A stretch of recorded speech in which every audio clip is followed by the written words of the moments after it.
Welcome everybody. তো আজকে আবারও শুরু করছি একটা ক্লাস। তো আমরা গত ক্লাসে যেখান থেকে ছেড়েছিলাম আজকে আমরা আবার তারপর থেকে শুরু করব। এই কয়েকদিন ধরে ক্লাস কয়েকটা হয়েছিল না, তো আজকে আমরা আবারও শুরু করছি। তাহলে লাস্ট আমরা যেটা করেছিলাম সেটা হচ্ছে বৃত্তের স্পর্শক নিয়ে। আমরা বৃত্তের স্পর্শক নিয়ে যেই কয়েকটা থিওরেম ছিল আমরা সেগুলো শেষ করে সেখান থেকে আমরা গাণিতিক প্রবলেম নিয়ে আলোচনা শুরু করেছিলাম। কিছুটা অঙ্ক হয়ে গিয়েছিল, তারপরে আমাদের কিছুটা বাকি আছে। তো আজকে আমরা যেখান থেকে শুরু করব তোমরা সকলেই খুলবে 218 পাতা। 218 পাতা কোষে দেখি 15.2। তাহলে আমরা কোষে দেখি 15.2 এর 1 এবং 2 অঙ্ক করে নিয়েছিলাম এর আগের ক্লাসে। এবার দেখো বাকি যেগুলো এখানে সমস্যা রয়েছে, অর্থাৎ 3 থেকে শুরু করে 10 অবধি, এইগুলো প্রত্যেকটা রয়েছে 3 নম্বরে প্রয়োগ। তাহলে আমরা আপাতত এখন সেগুলোকে বাদ দিয়ে যেটা শুরু করব সেটা হচ্ছে 11 দাগ নম্বরের এমসিকিউ গুলো। তাহলে চলো শুরু করা যাক আজকে প্রথম প্রবলেম। তাহলে 11 এ দাগে দেখো 1 নম্বর অঙ্ক, যে ও কেন্দ্রীয় বৃত্তের বহিস্থ এ বিন্দু থেকে অঙ্কিত স্পর্শক বৃত্তকে বি বিন্দুতে স্পর্শ করে। ও বি সমান 5 সেমি, এ ও সমান 13 সেমি হলে এ বি এর দৈর্ঘ্য কত? তাহলে আজকে আমরা শুরু করছি আমাদের প্রথম অঙ্কটা। প্রথমেই ছবি এঁকে নিচ্ছি আমরা। একটা বৃত্ত আছে যার কেন্দ্র হচ্ছে ও। ও কেন্দ্রীয় বৃত্তের বহিস্থ বিন্দু বলেছে এ। এটা হচ্ছে বহিস্থ একটি বিন্দু, এটা বলেছে 13 সেমি। আমরা বহিস্থ বিন্দু এ থেকে বৃত্তের উপর একটি স্পর্শক অঙ্কন করলাম, সেটা হচ্ছে এ বি একটি স্পর্শক, এবং ও এবং বি কে যুক্ত করলাম ও বি। এখানে আমাদের প্রশ্নে দেওয়া আছে ও বি সমান 5 সেমি এবং এ ও সমান দেওয়া আছে 13 সেমি, এটুকু দেওয়া আছে। এবার দেখো যেহেতু ও কেন্দ্রীয় বৃত্তের বহিস্থ বিন্দু এ থেকে এ বি একটি স্পর্শক এবং ও বি হচ্ছে স্পর্শ বিন্দুগামী ব্যাসার্ধ, অতএব ও বি লম্ব এ বি। সুতরাং এ ও বি একটি সমকোণী ত্রিভুজ, অতএব সমকোণী ত্রিভুজ এ ও বি এর এ বি ইকুয়াল টু হবে square root of O A square minus O B square centimetre equal to 13 square minus 5 square cm সমান কত আসবে? এটা 169 মাইনাস 25 সমান 144 সমান 12 সেমি। অতএব স্পর্শক এ বি এর দৈর্ঘ্যটা হচ্ছে 12 সেমি। ক্লিয়ার? তাহলে এটা হয়ে গেল আমাদের আজকের প্রথম প্রবলেম। এবার দেখো 2 নম্বর অঙ্কটা। দুটি বৃত্ত পরস্পরকে সি বিন্দুতে স্পর্শ করেছে। এ বি বৃত্ত দুটির একটি সাধারণ স্পর্শক বৃত্ত দুটিকে এ এবং বি বিন্দুতে স্পর্শ করে। কোণ এসিবি এর পরিমাপ কত? তাহলে এখানে আমাদের কোণ এসিবি এর মানটা বের করতে হবে। তাহলে আমরা প্রথমেই ছবিটা এঁকে নেব। ধরো এটা একটা বৃত্ত আছে আর এটা একটা বৃত্ত, এরা পরস্পরকে স্পর্শ করেছে সি বিন্দুতে এবং এই এ বিটা হচ্ছে উভয় বৃত্তের একটি সাধারণ স্পর্শক এ বি। এবার দেখো যেহেতু বৃত্ত দুটি পরস্পরকে সি বিন্দুতে স্পর্শ করেছে, অতএব সি বিন্দুতে বৃত্ত দুটির একটি সাধারণ স্পর্শক থাকবে। আমরা সেটা অঙ্কন করলাম, মনে করছি এসটি। এই এসটি হচ্ছে সি বিন্দুতে অঙ্কিত বৃত্ত দুটির একটি সাধারণ স্পর্শক। ব্যাস, সেটা হয়ে গেল। এটা সি বিন্দু। আমাদের কোণ এসিবি, আমরা এসি এবং বিসি কে যুক্ত করি, এই কোণটার মানটা আমাদের এখানে বের করতে বলা হয়েছে। ক্লিয়ার? ব্যাস, আমরা মনে করছি যে এবি এবং এসটি পরস্পরকে ছেদ করে ও বিন্দুতে। ক্লিয়ার? তাহলে দেখো ও এ ইকুয়াল টু আসবে ও সি। কারণটা বলে দিই, যদি এ বৃত্তের কেন্দ্র আমরা পি নিই আর এ বৃত্তের কেন্দ্র আমরা যদি কিউ নিয়ে নিই, তাহলে দেখো পি কেন্দ্রীয় বৃত্তের বহিস্থ বিন্দু ও থেকে ও এ এবং ও সি দুটি স্পর্শক অতএব ও এ ইকুয়াল টু ওসি। আবার দেখো ওবি ইকুয়াল টু হবে ওসি, কারণটা একই, যে কিউ কেন্দ্রীয় বৃত্তের বহিস্থ বিন্দু ও থেকে ওবি এবং ওসি দুটি স্পর্শক, অতএব ওবি ইকুয়াল টু ওসি। সুতরাং দেখো কোণ ও এ বি, যেহেতু ও এ ইকুয়াল টু ওসি, যেহেতু এই দুটি বাহু সমান, অতএব এই কোণ দুটিও সমান হবে। সুতরাং কোণ ও এ সি ইকুয়াল টু কোণ ও সি এ। আবার ত্রিভুজ ও বি সি নিয়ে নাও, যেহেতু ও বি সমান ওসি, অতএব কোণ ও বি সি ইকুয়াল টু কোণ ও সি বি হবে। কোণ ও বি সি ইকুয়াল টু কোণ ও সি বি। আমরা এগুলো পেয়ে গেলাম।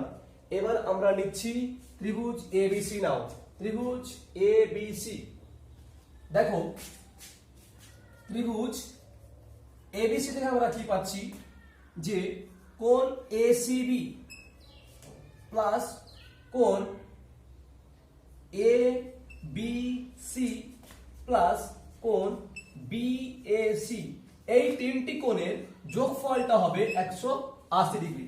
ক্লিয়ার? তাহলে আমরা যেটা এখন পেলাম, যে ত্রিভুজ এবিসি এর তিনটি কোণের যোগফল 180, বা কোণ এসিবি প্লাস কোণ এবিসি।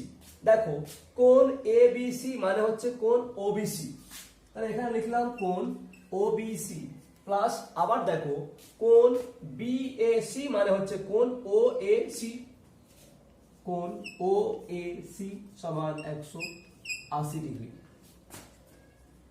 বা কোণ এসিবি প্লাস, আবার দেখো কোণ ওবিসি, কোণ ওবিসি ইকুয়াল টু হচ্ছে কোণ ওসিবি, তাহলে এর পরিবর্তে লেখো কোণ ওসিবি, এবং কোণ যে ওএসি আছে, তো কোণ ওএসি ইকুয়াল টু হচ্ছে কোণ ওসিএ, কোণ ওসিএ সমান 180 ডিগ্রি। একটু এগুলো মিটিয়ে দিই আমি।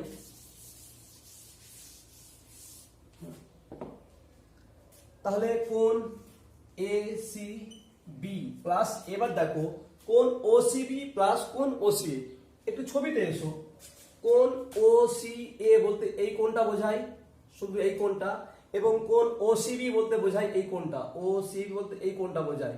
তাহলে কোণ ওসিএ প্লাস কোণ ওসি মানে এই সম্পূর্ণ কোণটা, তাহলে এই সম্পূর্ণ কোণটা হচ্ছে কোণ এসিবি। তাই কোণ ওসিবি প্লাস কোণ ওসিএ এই যোগফলটা হয়ে গেল কোণ এসিবি সমান হচ্ছে 180 ডিগ্রি। এখন এসিবি আর এসিবি যোগফলটা হচ্ছে 2 এসিবি ইকুয়াল টু 180 ডিগ্রি, তাই কোণ এসিবি ইকুয়াল টু হচ্ছে 180 ডিগ্রি বাই 2, অতএব 90 ডিগ্রি। তো কোণ এসিবি সমান আমরা পেয়ে গেলাম 90 ডিগ্রি। দেখে নাও, এটা ছিল option number D. Option A ছিল 60 degree, option B 45, option C 30 এবং অপশন ডি ছিল 90 ডিগ্রি। তাহলে এখানে অ্যানসারটা হবে অপশন ডি, 90 ডিগ্রি। ক্লিয়ার? ব্যাস, এবার চলো 3 নম্বর অঙ্কে। 3 বলেছে ও কেন্দ্রীয় বৃত্তের ব্যাসার্ধের দৈর্ঘ্য 5 সেমি, ও বিন্দু থেকে 13 সেমি দূরত্বে পি একটি বিন্দু, পি বিন্দু থেকে বৃত্তের দুটি স্পর্শকের দৈর্ঘ্য পি কিউ এবং পি আর। তাহলে পি কিউ ও আর চতুর্ভুজের ক্ষেত্রফলটা কত হবে? অপশন দেওয়া আছে 60 বর্গ সেমি, 30 বর্গ সেমি, 120 বর্গ সেমি, না 150 বর্গ সেমি। তাহলে দেখা যাক ঠিক অ্যান্সারটা কত হয়।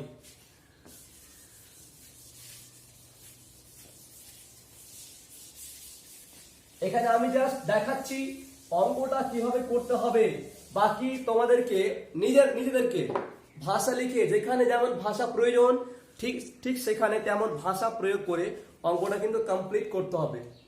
আমি যেভাবে করছি এটা কিন্তু কমপ্লিট অঙ্ক নয়। তাহলে এবার দেখো 3 নম্বর অঙ্ক। একটা বৃত্ত নিচ্ছি আমরা, যার কেন্দ্র হচ্ছে ও এবং এর ব্যাসার্ধ বলা আছে 5 সেমি। বৃত্তের কেন্দ্র ও থেকে 13 সেমি দূরে একটি বিন্দু নাও পি। এই ওপিটা হচ্ছে 13 সেমি এবং পি বিন্দু থেকে আমরা এই বৃত্তের উপরে দুটি স্পর্শক অঙ্কন করছি, পি এ এবং পি বি। সরি, এটা বলা আছে পি কিউ এবং পি আর বলা আছে, এটা পি কিউ এবং এটা পি আর। তাহলে এই ও কিউ এবং ও আর কে যুক্ত করলে এটা হয়ে গেল পি কিউ ও আর একটি চতুর্ভুজ। আমাদেরকে বের করতে বলা হয়েছে এই চতুর্ভুজ পি কিউ ও আর এর ক্ষেত্রফল। এখন দেখো, যেহেতু ও কেন্দ্র বৃত্তের বহিঃস্থবিন্দু পি থেকে পি কিউ এবং পি আর দুটি স্পর্শক এবং ও কিউ এবং ও আর হচ্ছে যথাক্রমে স্পর্শক দুটির উপরে মানে লম্ব। লম্ব বলতে যেহেতু এটা একটা স্পর্শক আর এটা হচ্ছে স্পর্শ বিন্দুগামী ব্যাসার্ধ, অতএব ও কিউ লম্ব পি কিউ ঠিক তেমনি ও আর লম্ব পি আর। তাহলে ত্রিভুজ পি ও কিউ এবং ত্রিভুজ পি ও আর উভয় হচ্ছে সমকোণী ত্রিভুজ এবং উভয় হচ্ছে সর্বসম। কারণটা বলে দিই, সর্বসম কেন হচ্ছে, যেহেতু এই কোণটা 90 আর এই কোণটা 90, আবার এটা হচ্ছে অতিভুজ পদের সাধারণ বাহু এবং ও কিউ ইকুয়াল টু ও আর একই বৃত্তের ব্যাসার্ধ। খুব সংক্ষেপে বলছি, তাই ত্রিভুজ পি ও কিউ এবং ত্রিভুজ পি ও আর এরা হচ্ছে সর্বসম। এখন দেখো, সমকোণী ত্রিভুজ পি ও কিউ থেকে আমরা কি পাচ্ছি, এখান থেকে পাচ্ছি যে P Q equal to square root of O P square minus O Q square. OP এর মান দেওয়া আছে 13, তাহলে 13 স্কোয়ার মাইনাস যেহেতু ও কিউটা হচ্ছে ব্যাসার্ধ, এটা হয়ে গেল 5 স্কোয়ার সেমি। তাহলে এখান থেকে কত আসবে বলতো, 13 স্কোয়ার মাইনাস 5 স্কোয়ার, এটা হিসেব নিকেশ করে বেরোবে 12 সেমি। তাহলে পি কিউ ইকুয়াল টু পেয়ে গেলাম 12 সেমি। তো পি কিউ 12 হলে পি আরটাও হবে 12। সুতরাং ত্রিভুজ পি ও কিউ এর ক্ষেত্রফল নাও আগে। ত্রিভুজ পি ও কিউ এর ক্ষেত্রফল, যেহেতু পি ও কিউ একটি সমকোণী ত্রিভুজ, তার ক্ষেত্রফলটা হবে হাফ ইন্টু সমকোণ সংলগ্ন বাহু দুটির গুণফল। এখানে সমকোণ সংলগ্ন বাহু দুটি হচ্ছে পি কিউ এবং ও কিউ। ও কিউটা হচ্ছে 5, পি কিউটা পেয়েছি 12, এত বর্গ সেমি। সমান দেখো 2 6 12 5 6 30। তাহলে আমরা পেয়ে গেলাম ত্রিভুজ পি ও কিউ এর ক্ষেত্রফলটা 30 বর্গ সেমি। অতএব চতুর্ভুজ পি ও কিউ এর ক্ষেত্রফল, সুতরাং চতুর্ভুজ পি কিউ ও আর এর ক্ষেত্রফল, তাহলে এর ক্ষেত্রফলটা হবে 2 ইন্টু ত্রিভুজ পি কিউ আর এর ক্ষেত্রফল, কারণ এই পি কিউ আর এর ক্ষেত্রফলের দ্বিগুণটাই হচ্ছে চতুর্ভুজ পি কিউ ও আর। তাহলে 2 ইন্টু ত্রিভুজ পি কিউ আর এর ক্ষেত্রফল সমান, সরি পি কিউ আর নয়, পি কিউ ও বা পি ও কিউ সমান 2 ইন্টু এটা পেয়েছি আমরা 30, গুণ করে হয়ে গেল 60 বর্গ সেমি।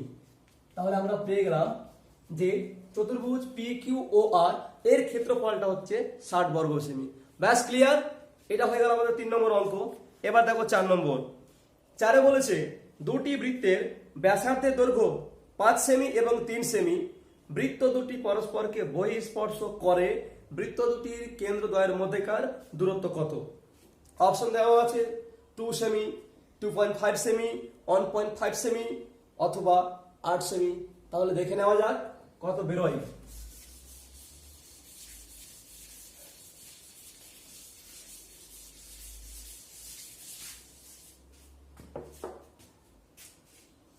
এটা বৃত্তের ব্যাসার্ধ 5 সেমি, এটা কেন্দ্র। এটা বৃত্তের ব্যাসার্ধ হচ্ছে 3 সেমি, এটা কেন্দ্র। এবার এদেরকে যোগ করলাম, যেহেতু এটুকু হচ্ছে 5 আর এটুকু হচ্ছে 3 সেমি এবং তারা একে অপরকে এখানে ছেদ করেছে। আর আমরা এর আগের থিওরেমে পড়েছি যে দুটি বৃত্ত পরস্পরকে স্পর্শ করলে সেই স্পর্শ বিন্দুটি এবং বৃত্ত দুটির কেন্দ্র, এই 3টি বিন্দু পরস্পর সমরেখ হয়। তাই এটা হচ্ছে একটি সরল রেখাংশ যেখানে এদের স্পর্শ বিন্দু, বৃত্তের এই কেন্দ্র, এই বৃত্তের কেন্দ্র, এরা এই রেখার উপরেই অবস্থিত। এখন এটা হচ্ছে 5 সেমি এই বৃত্তের ব্যাসার্ধ, এটা 3 সেমি এই বৃত্তের ব্যাসার্ধ। অতএব বৃত্ত দুটির কেন্দ্র দুটির সংযোগ রেখাংশের দৈর্ঘ্যটা হবে 5 + 3 8 সেমি। তাহলে এটা হয়ে গেল 5 + 3 = 8 সেমি। ক্লিয়ার? ব্যাস, এটা হয়ে গেল। এবার দেখো 5 নম্বর। সেম অঙ্ক বলা আছে একটু আলাদা, জাস্ট যে দুটি বৃত্তের ব্যাসার্ধের দৈর্ঘ্য 3.5 সেমি ও 2 সেমি বৃত্ত দুটি পরস্পরকে অন্তঃস্পর্শ করে, অর্থাৎ এক্ষেত্রে কি হবে, এটা বৃত্তটা এই বৃত্তের মধ্যে হবে, অন্তঃস্পর্শ করে। বৃত্ত দুটির কেন্দ্রদ্বয়ের মধ্যেকার দূরত্ব কত, এখানেও একই জিনিসটা বের করতে হবে, বাট পার্থক্যটা হচ্ছে এখানে দুটি বৃত্ত পরস্পরকে অন্তঃস্পর্শ করেছে।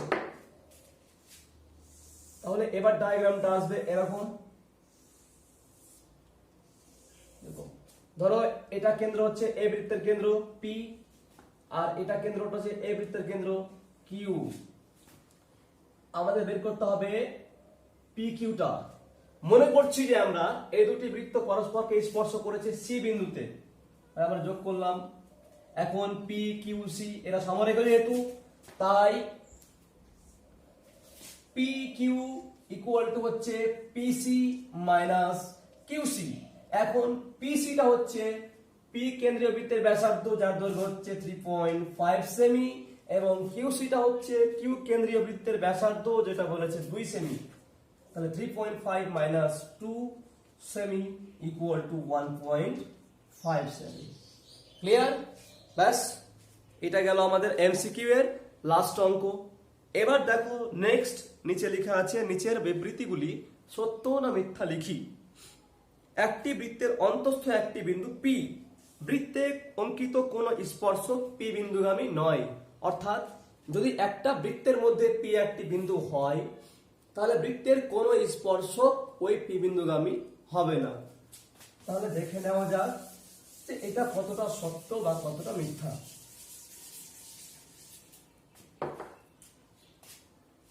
বৃত্ত নিয়ে আমরা এবার এই বৃত্তের উপর তুমি যে কোনো বিন্দু নাও, যদি এখানে একটা বিন্দু নাও তাহলে স্পর্শক এভাবে যাবে, যদি এখানে স্পর্শক নিই আমরা, ধরো স্পর্শকটা এভাবে যাবে, বা যদি এখানে একটা বিন্দু নিই তাহলে স্পর্শকটা এভাবে যাবে। তাহলে দেখো প্রত্যেকটা স্পর্শকের একটি কমন বৈশিষ্ট্য হচ্ছে কোন স্পর্শকই বৃত্তের মধ্য দিয়ে যাবে না।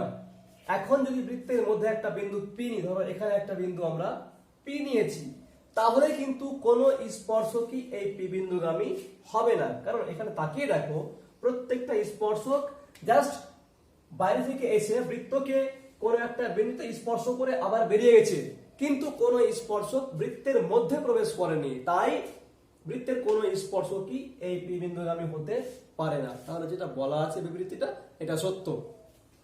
ব্যাস, এবার দেখো 2 নম্বর, একটি বৃত্তে একটি নির্দিষ্ট সরল রেখার সমান্তরাল 2 এর অধিক স্পর্শক অঙ্কন করা যায়।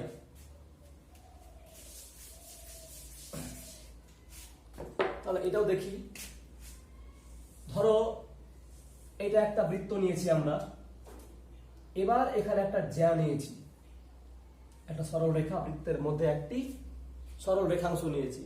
এবার দেখব যে এই রেখার সমান্তরালে এই বৃত্তের উপরে কটা স্পর্শক অঙ্কন করা যায়। তো একটা স্পর্শক যাবে এটা দিয়ে, যেটা স্পর্শকটা হবে এর সমান্তরাল, আর একটা যাবে এখানে একটা বিন্দু এমন হবে যেন এই স্পর্শকটা হয় এর সমান্তরাল। এবার যদি আমরা অন্য কোনো রেখা নিই, যদি এখানে একটা রেখা নিই বা এখানে নিই বা এখানে নিই, তাহলে দেখবে যে এই স্পর্শকগুলো কিন্তু এর সমান্তরালে হবে না। তাহলে একটা বৃত্তের মধ্যে একটি যে কোনো রেখাংশ নিলে ওর সমান্তরালে কেবলমাত্র 2টি স্পর্শক নেওয়া যাবে, এবং সেটা হবে তার উল্টো দিকে, একটা এইদিকে একটা এই দিকে। এছাড়া কিন্তু আর কোনো স্পর্শক নেওয়া যাবে না যেগুলো হবে এই রেখার সমান্তরাল। কিন্তু এখানে যেটা বলেছে যে 2 এর অধিক স্পর্শক অঙ্কন করা যায়, তাহলে এটা হবে মিথ্যা। ক্লিয়ার? ব্যাস, এটা হয়ে গেল। এবার দেখো শূন্যস্থান পূরণগুলো। দেখো শূন্যস্থান পূরণে যেটা 1 নম্বর কোশ্চেন বলেছে, সি এর 1 নম্বর, একটি সরল রেখা বৃত্তকে 2টি বিন্দুতে ছেদ করলে সরল রেখাটি বৃত্তের কি হবে, ড্যাশ দেওয়া আছে। তো যদি একটি বৃত্তকে একটি রেখা ছেদ করে, তাহলে এই রেখাটিকে বলা হয় বৃত্তের ছেদক। তাহলে এখানে শূন্য স্থানে বসবে ছেদক। তারপরে প্রশ্ন বলেছে দেখো যে 2টি বৃত্ত পরস্পরকে ছেদ বা স্পর্শ না করলে বৃত্ত দুটির সর্বাধিক সংখ্যায় ড্যাশটি সাধারণ স্পর্শক অঙ্কন করা যায়। তাহলে 2টি বৃত্ত আছে এরকম, তারা পরস্পরকে ছেদ বা স্পর্শ করছে না, এরকম আছে। তাহলে এক্ষেত্রে এদের কটি সাধারণ স্পর্শক অঙ্কন করা যাবে। আমি ছবিটা একটু আরো ওয়াইডলি অঙ্কন করছি, তাহলে বুঝতে আরো সুবিধা হবে।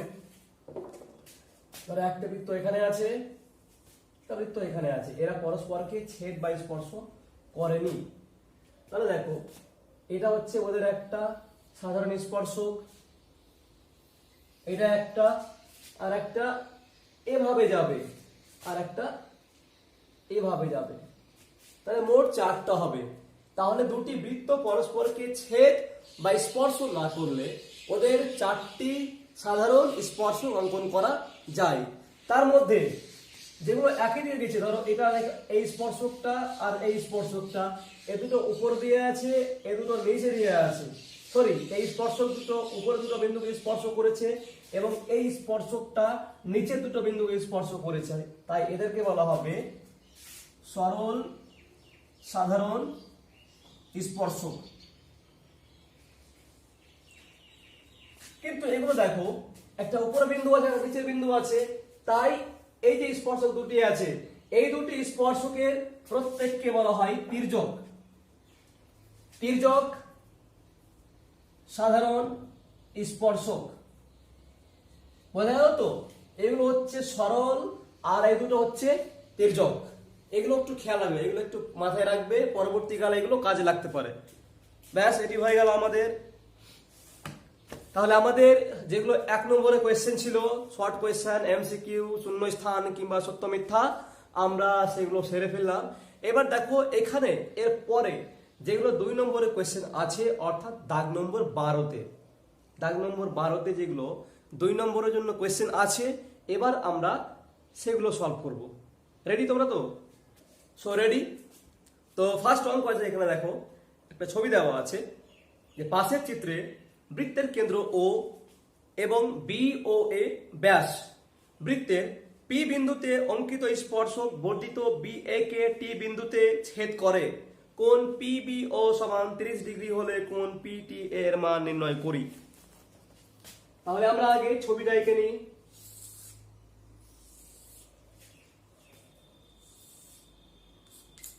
বি ও এ স্পর্শক পিটি, এটা যোগ করছি আমরা।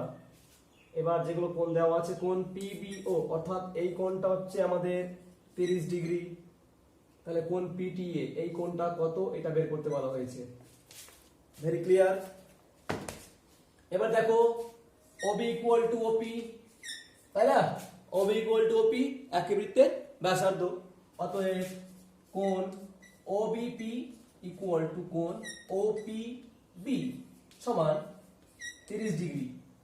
আবার দেখো কোণ ওপিটি, এই পয়েন্টটা টি পয়েন্ট, কোণ ওপিটি এটা হচ্ছে 90 ডিগ্রি, এই কোণে 90 ডিগ্রি, কারণ পিটি হচ্ছে স্পর্শক আর এটা হচ্ছে স্পর্শ বিন্দুগামী ব্যাসার্ধ, পরস্পর লম্ব, অতএব কোণ ওপিটি ইকুয়াল 90 ডিগ্রি। তাহলে দেখো কোণ বিপিটি কত হয়, কোণ বিপিটি ইকুয়াল টু হচ্ছে কোণ ওপিটি প্লাস কোণ ওপিবি। তাহলে কোণ বিপিটি হচ্ছে কোণ ওপিটি এবং কোণ ওপিবি এর যোগফল।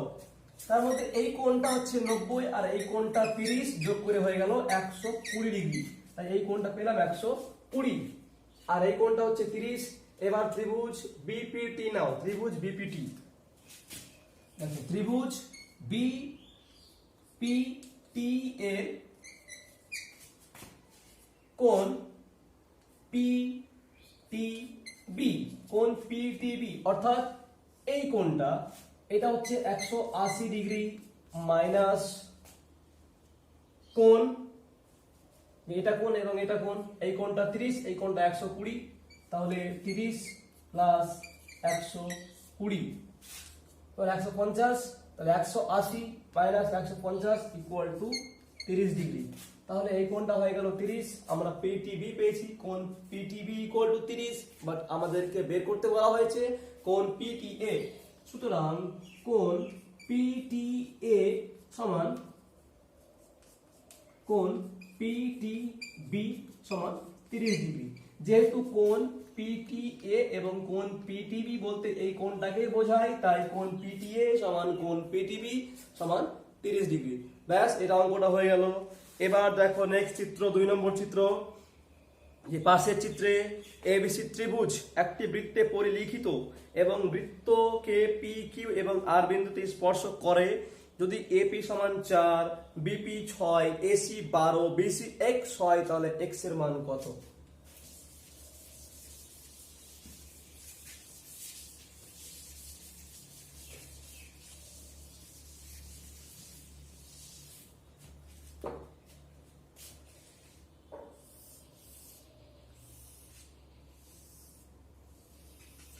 এটা দেওয়া আছে এ বি সি, এটা পি কিউ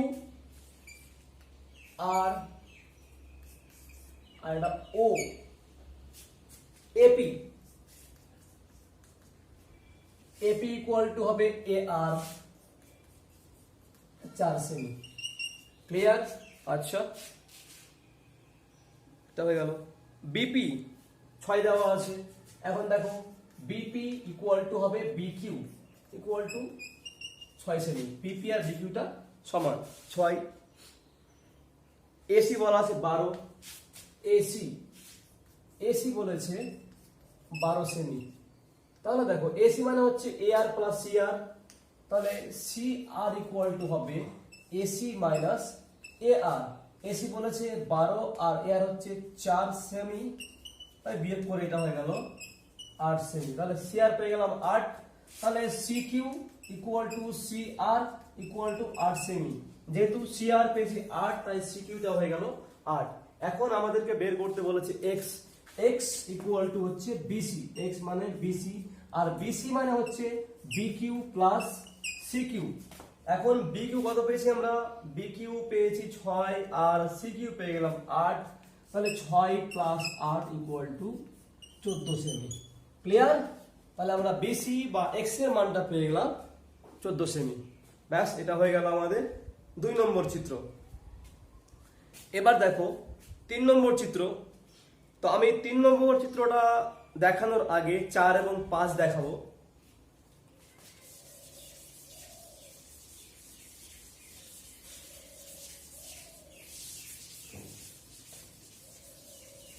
মানে 3 নম্বরটা একটু ডিপলি বুঝতে হবে, তাই যদি আজকে সময় থাকে তো করাবো, না হলে নেক্সট ডে ওটা আলাদা করে করাবো আমি। দেখো 4 নম্বর চিত্র।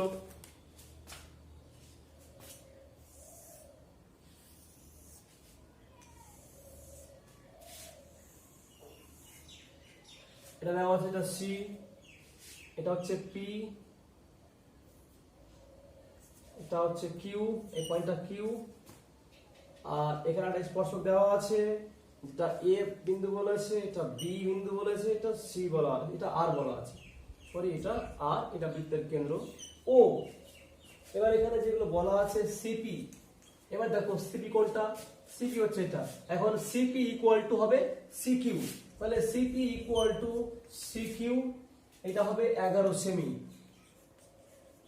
যেহেতু সি বহিস্থ বিন্দু এবং সেখান থেকে বৃত্তের উপরে সিপি এবং সিকিউ দুটি স্পর্শক, দুটি সমান, তাই CP equal to CQ equal to 11 semi. Clear?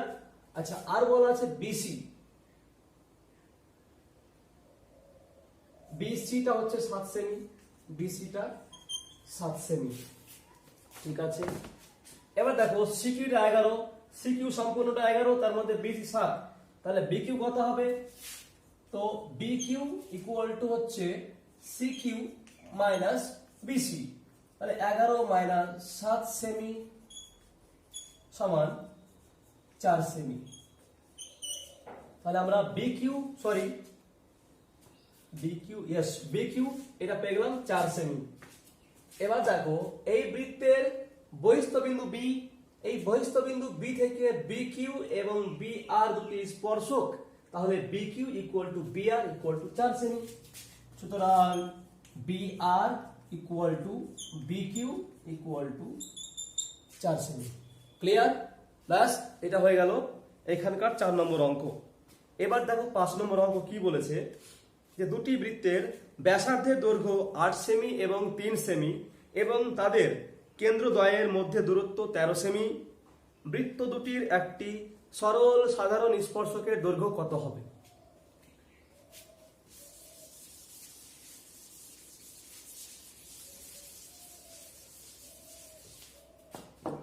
দুটি বৃত্ত নাও। ধরো এটা একটা বৃত্ত নিয়েছি 8 সেমি ব্যাসার্ধের, এটা বৃত্ত নিয়েছি আমরা 3 সেমি ব্যাসার্ধের। এটা কেন্দ্র, ধরো পি কেন্দ্র, এটা ধরলাম কিউ কেন্দ্র। এটা বলা আছে আমাদেরকে, এটা বলেছে 13 সেমি। আচ্ছা, এটা হচ্ছে বৃত্ত দুটির একটি সরল সাধারণ স্পর্শক। এ বি ধরলাম, এটাকে এ বি যোগ করলাম, তাহলে এটা হচ্ছে এর উপর লম্ব, এটা হচ্ছে এর উপরে লম্ব। এবার আমরা কি করছি, এই কিউ বিন্দু থেকে এপি এর উপরে একটা লম্ব অঙ্কন করছি। ধরো এটা হয়ে গেল সেই লম্বটা, আমরা কিউ বিন্দু থেকে এপি এর উপরে কিউ আর লম্ব অঙ্কন করলাম। তাহলে দেখো কি হবে, এ আর কিউ বি এটা হবে একটা আয়তক্ষেত্র। এই আয়তক্ষেত্র যার এ বি ইকুয়াল টু হচ্ছে কিউ আর এবং এ আর ইকুয়াল টু হচ্ছে বি কিউ। অর্থাৎ এটা সমান আর এই বাহুটার সঙ্গে এই বাহুটা সমান।